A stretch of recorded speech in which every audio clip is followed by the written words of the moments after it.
Hello, catch-up crew. My technology has failed, so this is a recording from my phone and it's just me. Quick recap of people and places. A little bit, but not really. So, the main part of this is the town of Rotherweird. That's run by Mayor Snorkel, and whose name's Sydney, and his wife, whose name's Cindy.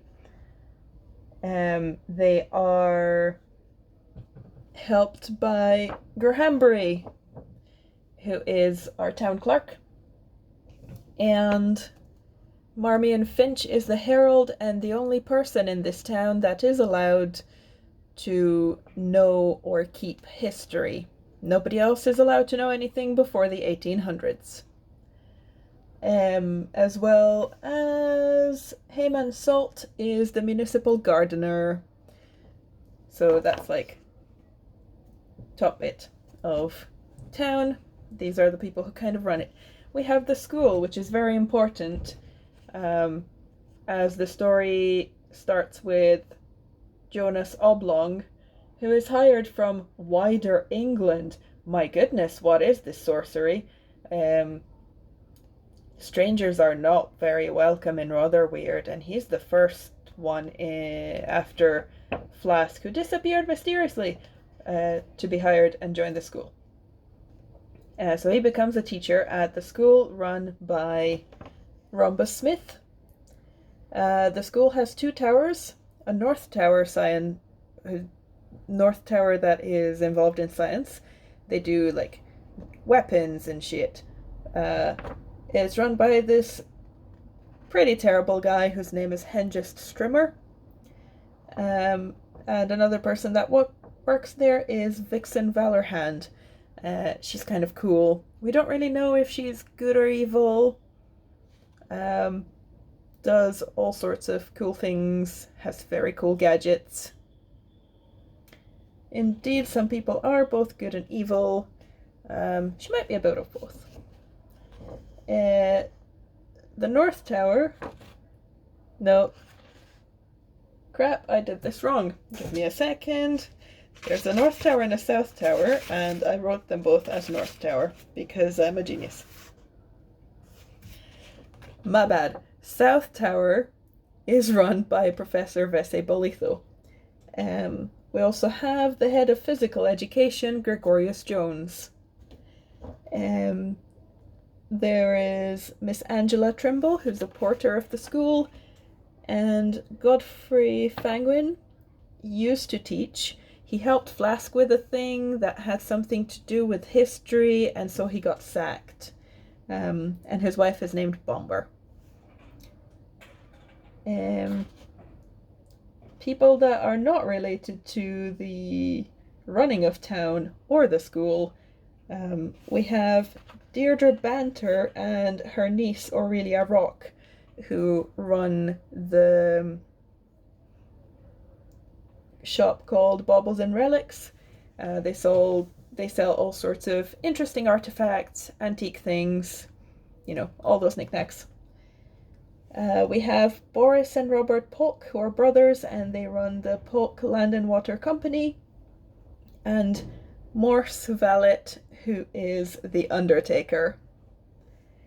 Now, there's one bit of town that's sort of in there and not in there because there's politics, and the main part of town gets closed to these people at sometime at night, where they're not allowed to come into town anymore, and they have to go and stay in their countryside like the peasants that they are. Yeah, damn the rules. The most known country person is Bill Ferdy, who runs the pub Journeyman's Gist, also brews his own beer.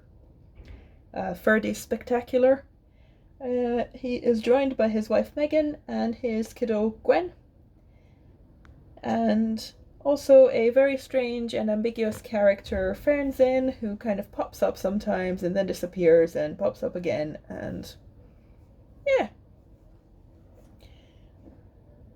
So this is the town. people from the outside, we already talked about Jonah and Robert. The Slickstone family, Veronal, his wife Imogen, and his son Rodney, they come into town in a Rolls Royce that nearly runs Jonah Oblong and one of the Polks off the road in their little vehicle.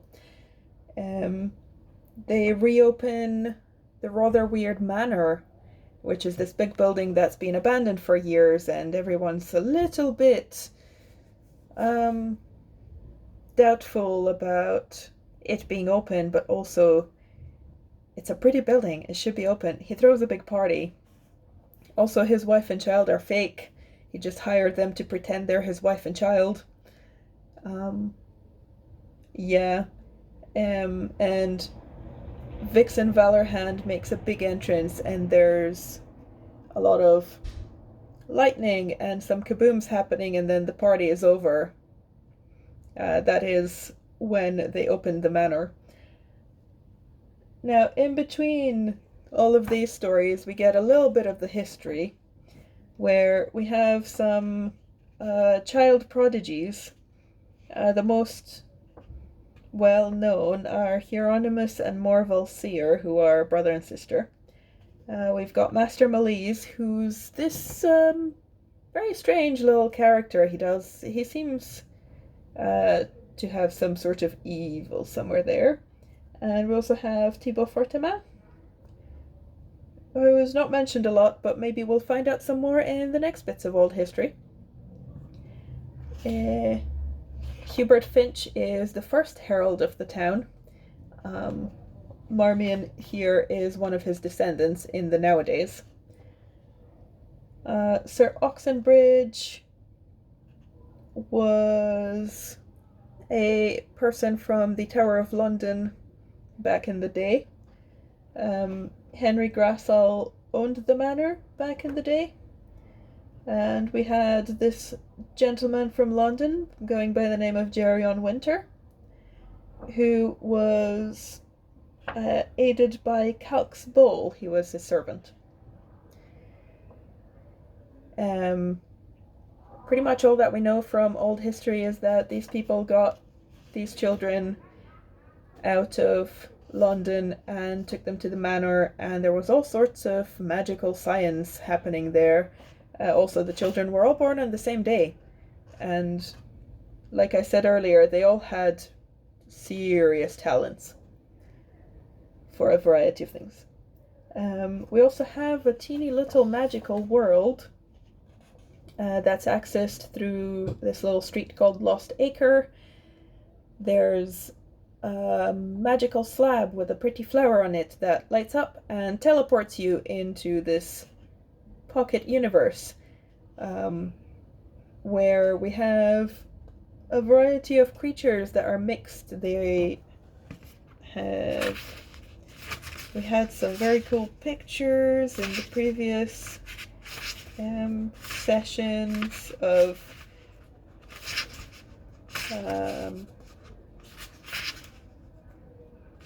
it's been so long that I even forgot what they were. Right. Flicking pages. Something like mushroom with teeth and flying creatures with teeth, and they just seem like they want to kill you all over the place. Because it's a strange world and they all have teeth. But we also meet Therox. That's a human, half weasel, who tells, our gardener is the first one that gets transported between the worlds. He sort of discovered that, and he's trying to take care of the magical world. And yeah, he's generally a very nice person who really likes nature and wants to help preserve it. And he meets Ferox, who keeps saying seculum, which in Latin is something about a cycle. And somewhere in our old history that I can't remember where we picked up, there's a Roman soldier that happened upon the slab with, and there's a priest of sorts that also happened upon the slab, and they all kind of passed through. They don't really exist in that world. And with that, here's Mushroom with eyes and teeth.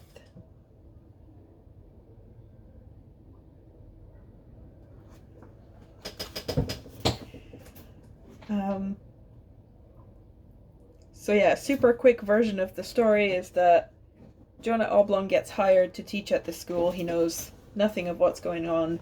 He tries to teach some history, and the kids already know the whole history. He's a little bit lost, and in the meantime, Sir Slickstone comes back in his big fancy car, refurbishes the manor, and throws a party to open up the manor. Like, oh my goodness, look at this beautiful house. Let's have a great big party. But also, let's try to suss out some people that might be of interest. We don't really know why.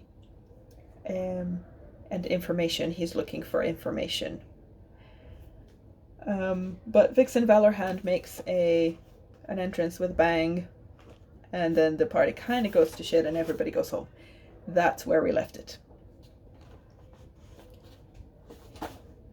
And now, with some further ado of me needing hydration,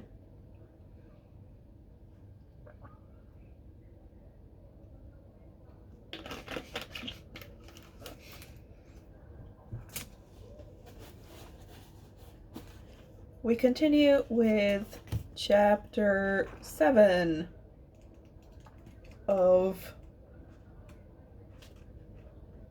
March. No, not March. February. My bad. Chapter 7 of February. After the party. Reporting back.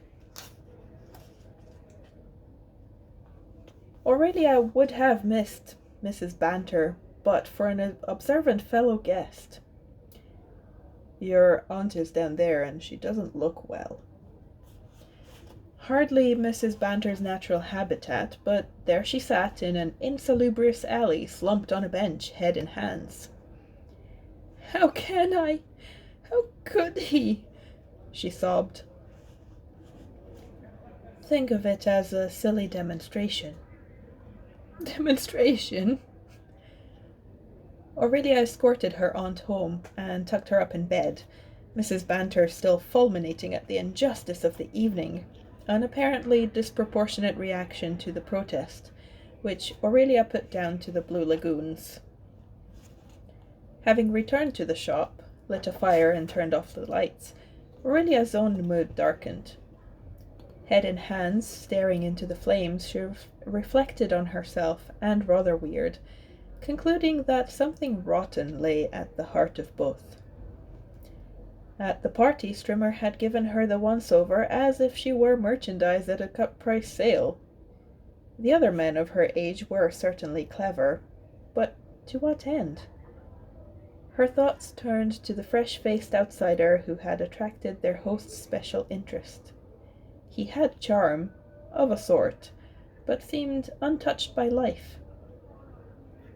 The only men she felt true affection for were older, men like the Polk brothers, Salt and Fangwin, and mostly married, and they did not appeal in the way she wanted.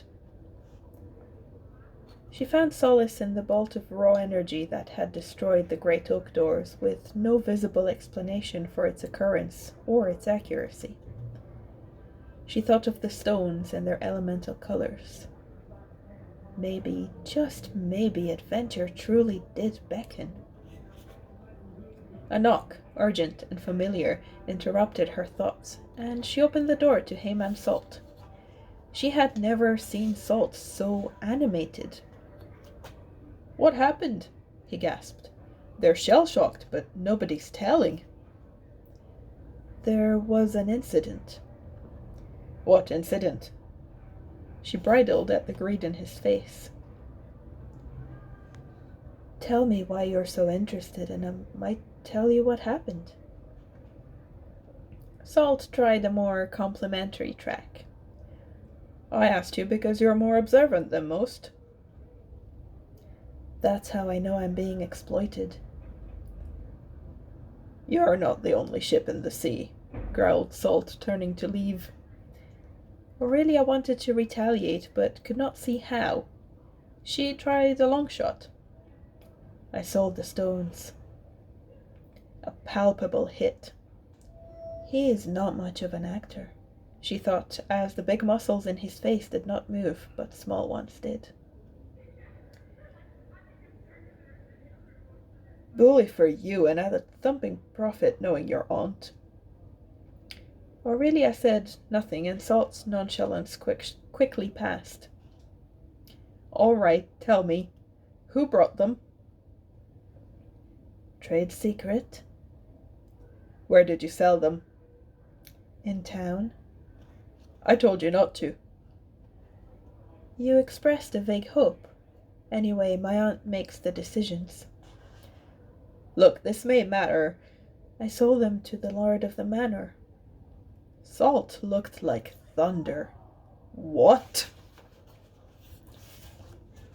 He came in person and went straight for the stones. No interest in anything else. Now, you tell me what they're really for. I haven't a clue what they're bloody for. So why the panic? Aurelia had half an answer. It had to be where or from whom he had got them. Since Salt was neither a thief nor a fence, it must be where. But no place remotely worthy of his grim expression came to mind. She would have to coax it from him. But before she could try, Salt seized her by the arm. You're coming with me. Sorry? Now. Where? You'll know when we get there. To bring home to Salt that she was following him only to relieve her boredom and not out of obedience, she made him wait while she changed. Salt's sulk showed no sign of easing. He turned his collars up, pulled his hat down, and walked so fast that Aurelia had to jog sporadically to keep up. He marched through an insalubrious part of town to a row of municipal potting sheds, nondescript lean-tos set against the western wall, and unlocked the most neglected. He disappeared. She shuffled after him, tripping over a pile of wooden crates. Quiet, Salt's first word in 20 minutes.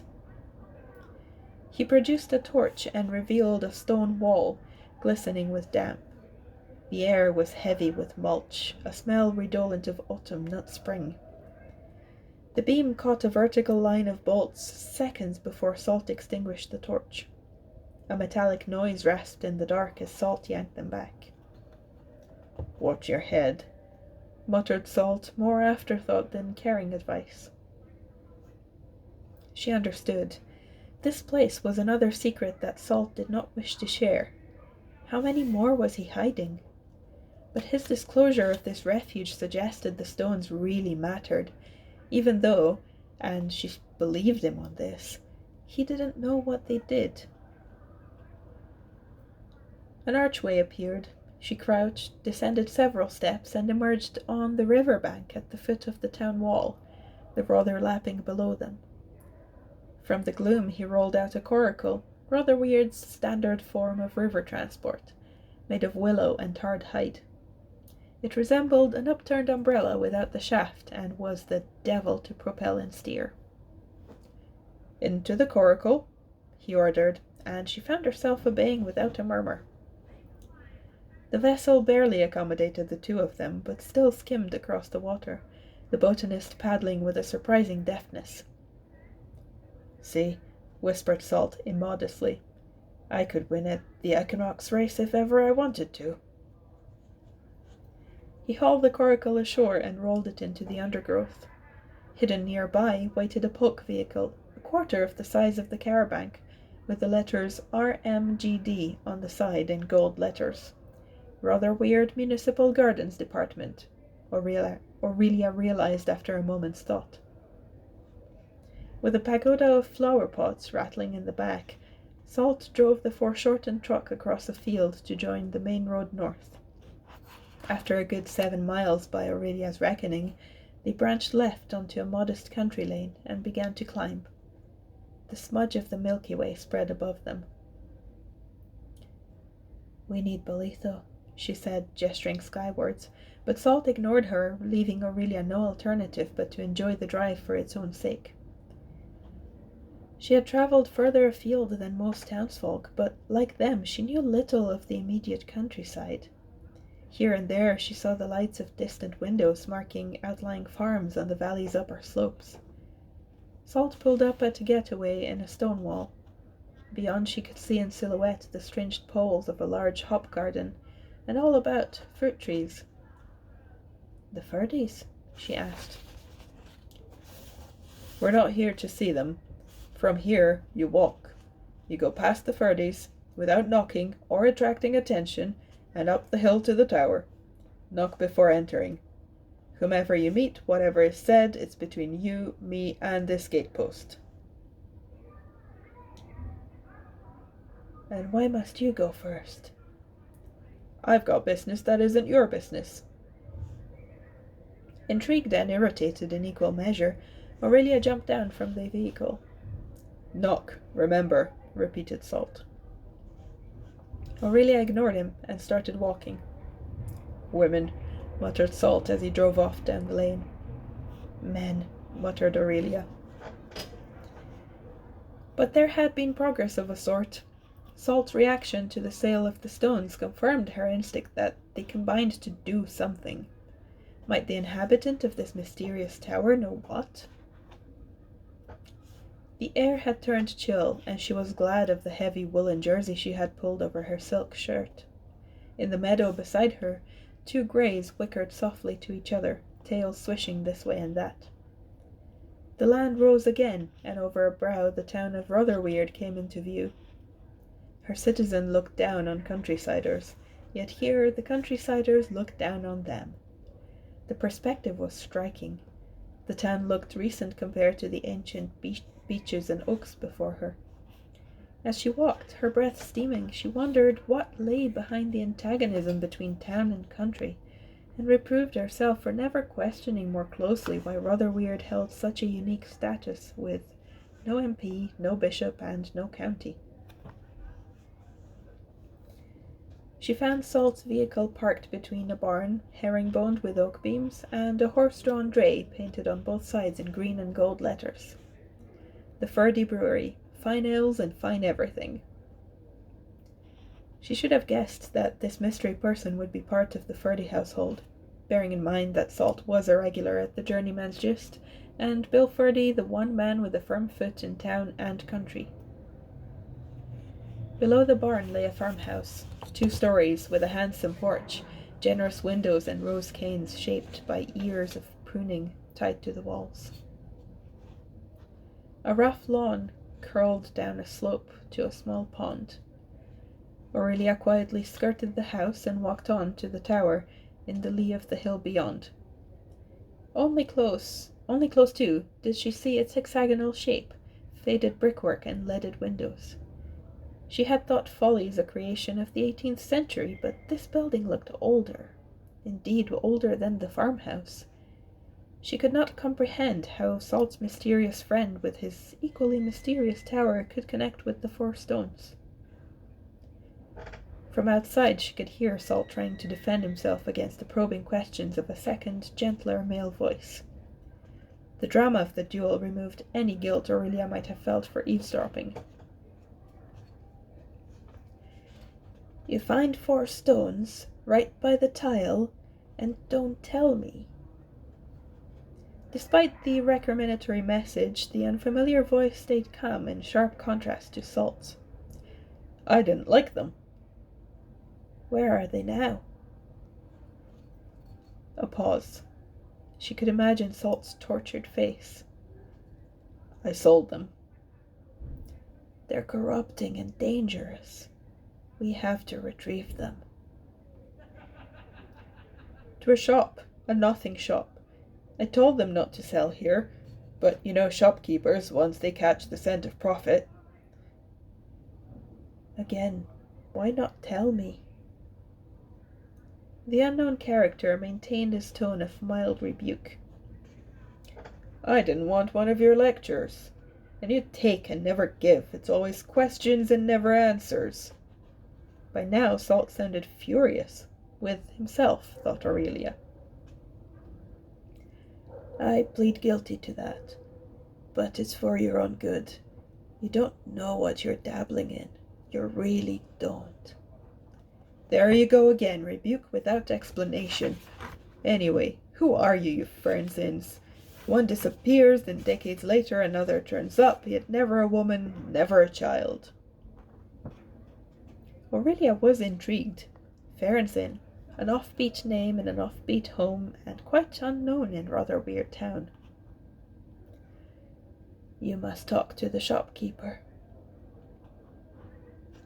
A long pause. Aurelia knew why. Salt was prevaricating. That won't be easy. Why not? At this point, Aurelia had had enough. She sacrificed the knock of her instructions for a more dramatic entrance. Because I sold the stones, she announced, taking 3 firm steps into the room.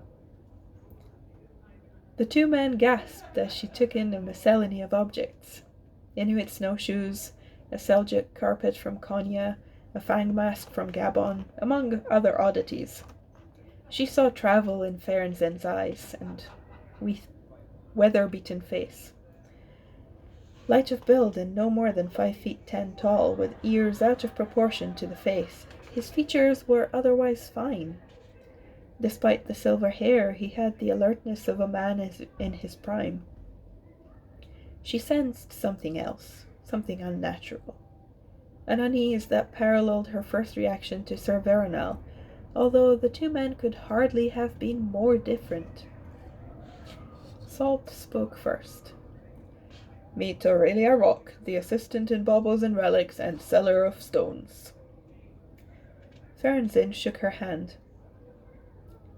Ferenzin, he said. Just plain Ferenzin.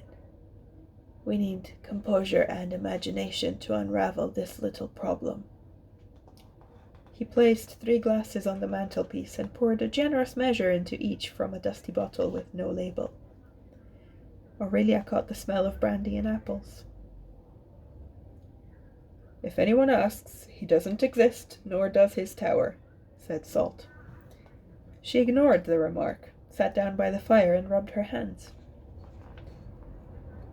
You sold the stones to... asked Ferenzin. Aurelia instinctively trusted Ferenzin, not just for his age, but his air of patience and wisdom. The manor's new owner bought them. See, said Salt. That's what I was trying to tell you. Aurelia interrupted. The stones do something, don't they? They do many things. Salt found... Oh, they do many things.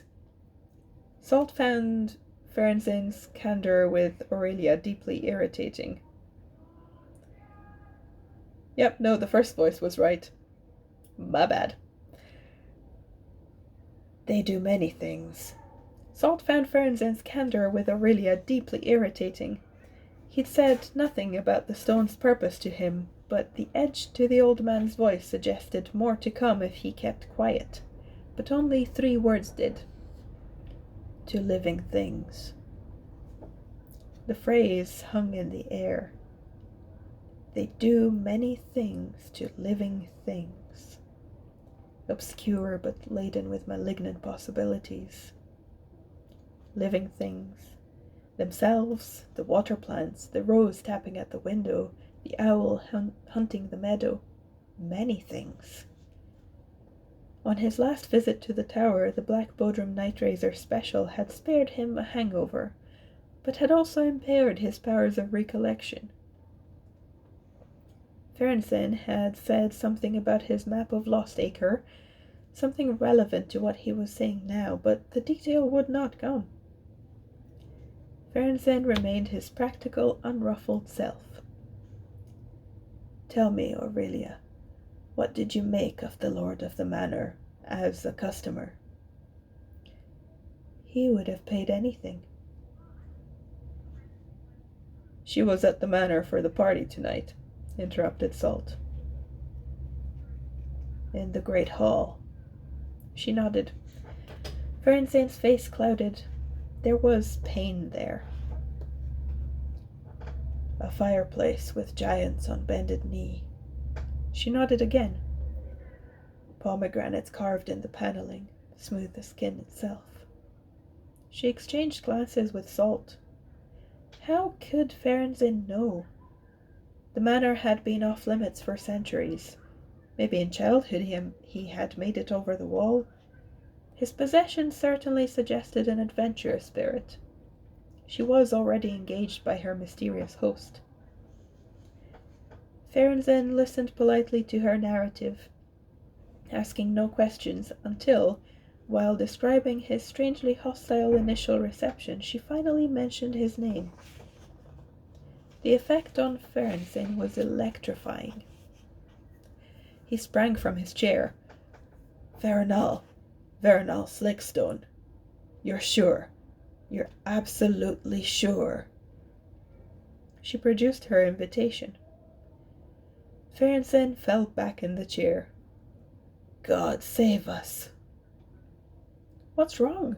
"What's wrong?" Salt asked before turning to Aurelia. "That's the trouble with Ferensens. They sew puzzles, but they never explain." "I should have known it was one of them, and I should have expected him." "One of whom?" asked Salt. "Never you mind." "See what I mean?" Salt threw up his hands in exasperation as Ferensen followed up with a volley of questions about Sir Veronal's height, voice, facial features, skin color, and manner. Aurelia did her best. Ferensen shook his head and returned to the sale. "In the shop, how was he?" "He went straight for them. He had no interest in anything else." "How did he react on seeing them?" "He seemed mystified. He wanted to know where they came from. When he first held them, he shut his eyes as if they might tell him something. But they didn't. He was disappointed, but he still paid up." "Then there is hope, unless he finds a way in." "To Lost Acre?" asked Salt. "To his memory," replied Ferensen, "where his past is locked away."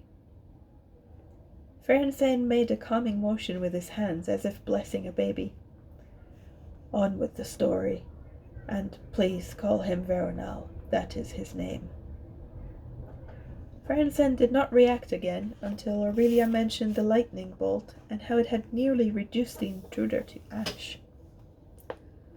"Blue-silver, blinding, fast?" he asked, with an after-smell of spent firework. He was right. There had been. She nodded. "Stands to reason," was all he said. He picked a mottled stone egg off the mantelpiece and tossed it from hand to hand. "Who did he talk to?" "Chosen targets, I'm sure. Anyone who might know of our past. I heard him ask Fangwin about Flask. He chose Oblong of all people for a guided tour and then moved on to Finch." "Oblong, Fangwin, Flask. They're all strangers to me. One at a time, please, Miss Rock." Ferensen refilled their glasses as Aurelia gave 3 potted biographies. Oblong was the school historian, an outsider. Flask had been the school historian, therefore an outsider too, but Fangwin's friend. Flask had disappeared, and Fangwin had lost his job because Flask had encouraged pupils to dig in breach of the history regulations, and Fangwin had failed to report him. "Anything else of note?" asked Ferensen. Slickstone had a son," added Aurelia. "Not his own. Can't be.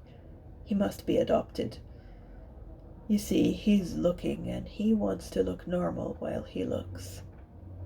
He paused. "But that's enough of that for one evening." As midnight was announced by various clocks, Ferenczin warned that the rain would return in 50 minutes. He said goodnight, apologizing to Aurelia for being obscure, only to add to her frustration by counseling inaction for the present. "How does Ferenczin know Slickstone?" she asked. "How does Ferenczin know Slickstone?" she asked Salt. "He tells you nothing." After railing against Ferenczin for being uninformative, Salt then refused to divulge anything to Aurelia about his own private business with Ferenczin. The evening, she felt, had promised much and delivered little. On the way home, Salt made the oddest remark. "Imagine a new world where man could start again. What would we preserve? What would we cut down? Would we be more careful with our discoveries?" As they parted in the street beyond the potting sheds, Salt repeated a warning. "You've never heard of him, remember? Ferenczin the Rainmaker." Hard to forget, as rain began to fall exactly when Ferenczin said it would. That night, Aurelia could not sleep for the bombardment of questions and underlying unease. Rainmaker? What did that mean? How had Ferenczin come by this peculiar gift? What was this new world he and Salt had hinted at? Why had Sir Veronal been drawn to the stones? She recalled the monsters in the cages in the manor's tapestry, make-believe or reality? The answers to these questions, she suspected, would explain Rotherweird's independence of the rest of England and the enforced concealment of her past. But what would happen if this security lock failed? What powers had been so deeply hidden from view? Similar questions jangled in Salt's head as he stirred a mug of cocoa in his house, and remembered what Ferenczin had said on his earlier snowbound visit, including his description of the slippery patch of sky in Lost Acre known as the mixing point. He thought of the stones doing many things to living things, the strange tree with its spread-eagled arms, and of Lost Acre's bizarre and dangerous fauna. A horrific possibility occurred. Sleep did not come any more easily to him. Water break.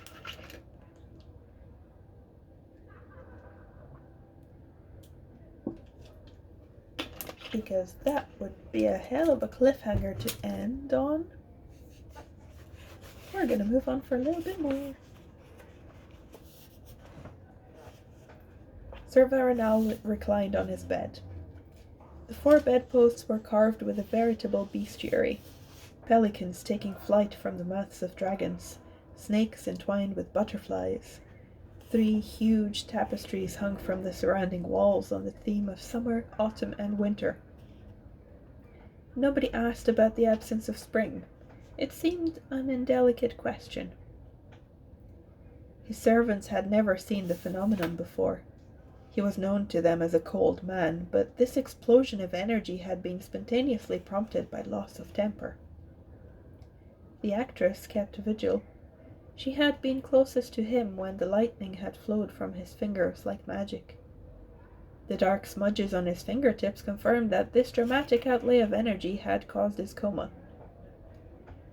Had a device hitherto unknown to the world been installed beneath his skin? Had it malfunctioned, or had he intended to kill? She feared the answer might connect with his obsession with Rotherweird. She decided that a Jacobean revenge play had begun, and in that thought she found a new justification for further investigation. You cannot play Lear without exploring how life with the late Queen had been before the play commenced. She could not play Lady Slickstone without knowing more about Sir Veronal's past. This town had to hold the material she needed. At about midnight, Sir Veronal surfaced, sharp as ever. "The woman. I want all there is to know." His head of security was already briefed. There are two science faculties in Rotherweird School, the North and South Towers. What they do beyond teaching is something of a mystery, but they fend the town. The South comes within the school's jurisdiction, and the North works with the Apothecaries Guild. The woman is Vixen Valorhand, by all reports a withdrawn personality but a brilliant scientist. She teaches chemistry and particle physics. Sir Veronal sat up. She got the better of you. He decided against further rebuke. Did Strimmer know what she was up to? The great hall cameras suggest he was both surprised and unsurprised. Sir Veronal greeted this ambiguous answer with a knowing nod. What about him? I would say, sir, he's a man to have on your side. Devious, ambitious, and without scruple. Did any acceptances not turn up? None. Any present uninvited guests? Mrs. Banter. She owns Baubles and Relics. You may recall we showed her out firmly. Sir Veronal strummed the headboard with his fingers. With Mr. Grahambury in charge of security, it's too much of a coincidence. Get into his bank account and check for money. Then get Snorkel on the job. I want retribution. This town has lessons to learn. The actress blew out the candles and withdrew to her room. She sensed that the second act of this drama was already showing more promise than the first. Strimmer stood with a hand of each side of her doorway. Valorhand sat by a mirror, halfway through the laborious process of restoring her former appearance, cheeks running turquoise with dye, short hair still spiky. She had morphed back into jeans and t-shirt. You might have told me. You could have got yourself killed.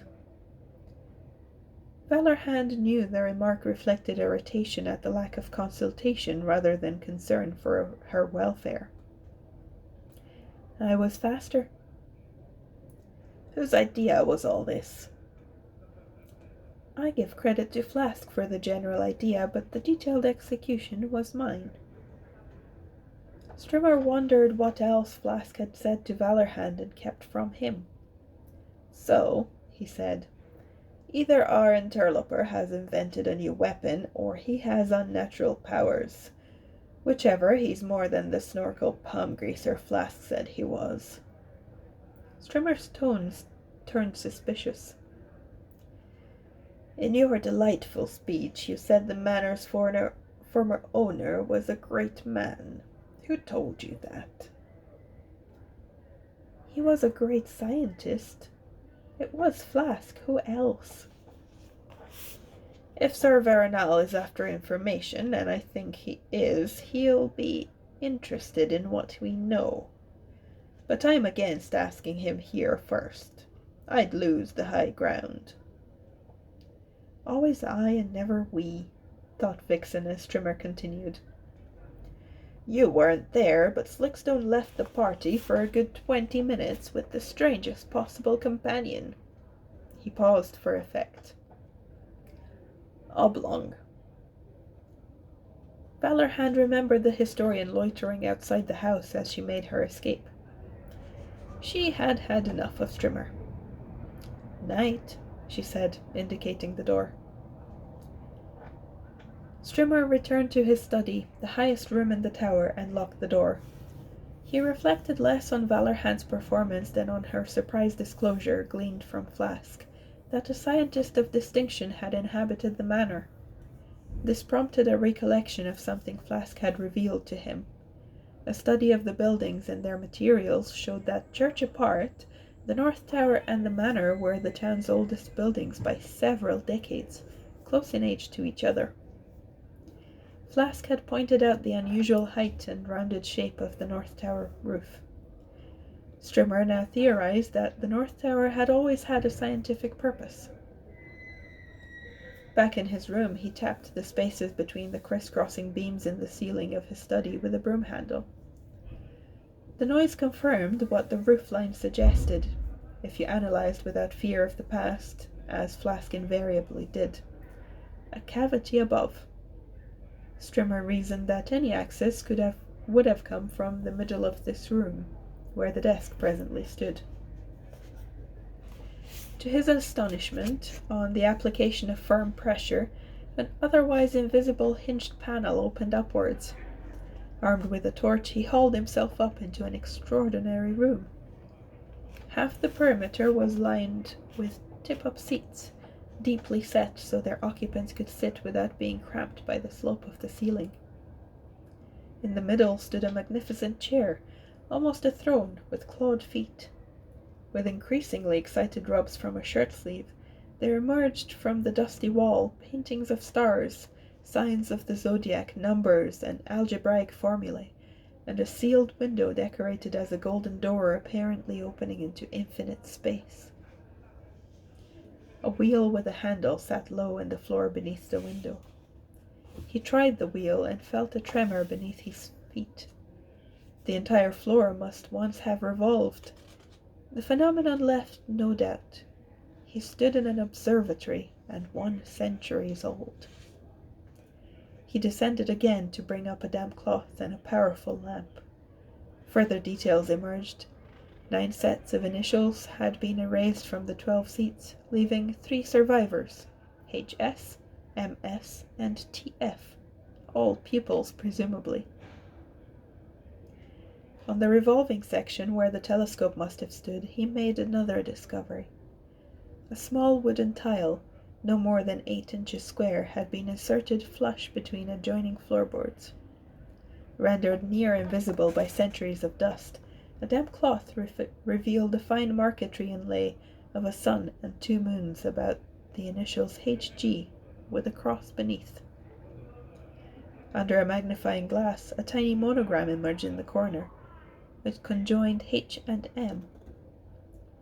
Strimmer deduced that the 3 surviving students were probably friends as they sat together. He attributed the survival of their initials as testifying to their innocence of whatever disgrace had expunged the record of their colleagues' existence. Can't speak anymore. The cross on the inlaid tile suggested a memorial, most probably to their teacher. The H and M reflected the first initials of the 2 survivors. A question emerged whose potential Strimmer found exciting rather than sinister. Was the disgrace of the majority connected to the death of their teacher? A slight distortion in the floor caught Strimmer's eye. The beams of his study ceiling were mirrored in the observatory floor, but floorboards rather than plaster filled the gaps. Under the eaves a board had come loose, the edge standing a little proud. Strimmer sank to his haunches to lift it. Below, a hidden receptacle held a book. The title, embossed in gold on the spine, was mysterious: The Roman Recipe Book. A disturbing woodblock provided the sole clue as to its anonymous author, a devil sitting on an ornate chair, with yet another monogram beneath his feet. The posture, elbow on knee, hand on chin, implied a thinker, and the intensity of his gaze spoke of ambition. Strimmer had, on rare occasions, consulted antique scientific books in the basement of Rotherweird Library. He judged this to be many centuries old. Opposite the frontispiece, he found a manuscript inscription in tiny letters, the ink faded to a purplish brown. I was bound, bearing mysterious recipes.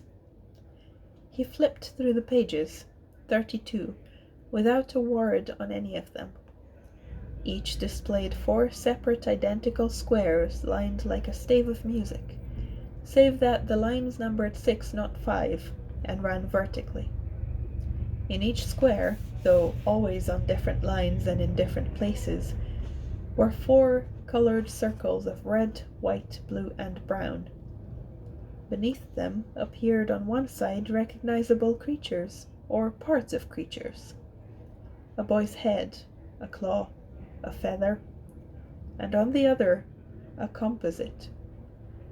Grotesques, finely drawn, danced on the margins, some tailed, some clawed, some winged.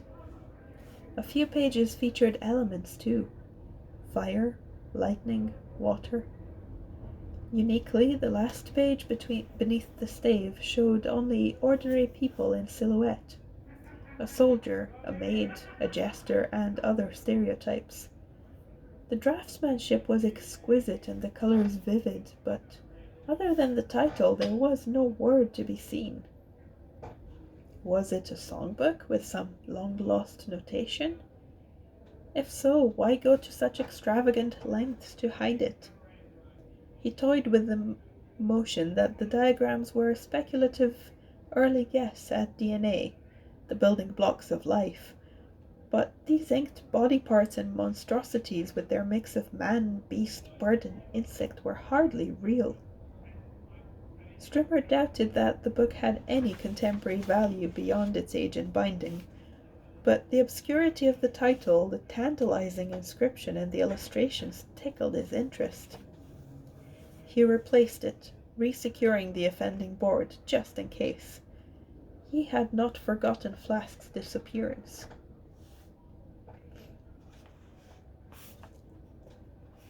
Marmion Finch, chastised on the way home by Mrs. Finch for over-familiarity with a woman half his age, Rock, and under-familiarity with the new force in Rotherweird society, the Slickstones, took refuge in the Archivoire. Valorhand's performance had shown style and pluck, but it was her underlying message that had intrigued him. A great scientist had lived in the manor. What kind of scientist? Had he owned the sinister black-bound books or the orthodox books in beige? Maybe he had owned both. Had he uncovered the mysterious threat that had led the redoubtable Elizabeth I to abandon the Rotherweird Valley to its own devices? He fingered the golden chain around his neck. Ghost, train, times, change.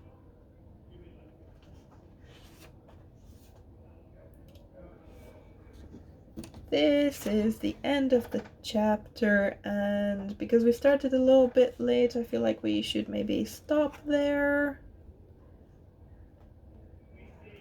and get some more tomorrow. That was very cool. Thank you. I was planning to read some more, but technology happened, and And it just means that we have more days to enjoy Rotherweird. Yeah. Thank you so much for reading. That was really nice. I really enjoyed that. You're And I really welcome. look forward to tomorrow as well, right? And Thursday?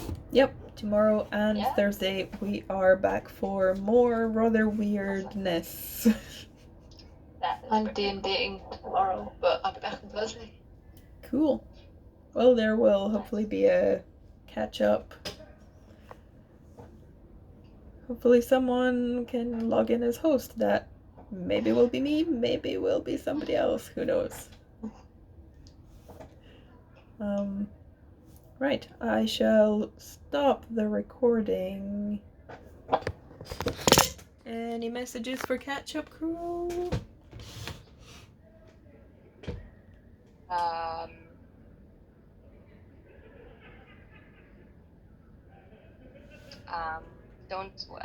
I don't know what the phrasing was, and you'll have to repeat it for the catch-up crew anyway, I think, but something about like don't be afraid to look what the past has to tell you, or what did it say? Something along those lines? I don't think I remember that particular sentence. Right. Yeah. Anyway, don't sell your colorful balls to strangers because they do many things to living things. Yeah, don't do that.